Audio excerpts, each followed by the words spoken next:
Hi, welcome to HardReset.Info channel, dear viewers. In front of me HP DeskJet 2700 series printer, and now I can show you how to clear the print heads on this device.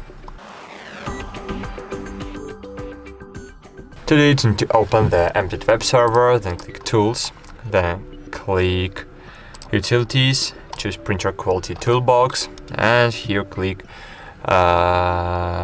Clean Printheads, click Clean and clean. I have no paper inside of my printer, so I can't clean the smear, I can't clean the printheads and anything else. But if you have toners, if you have the inks, you will be able to clean your printheads. Thanks for watching, like this video, subscribe to our channel, and bye. See you.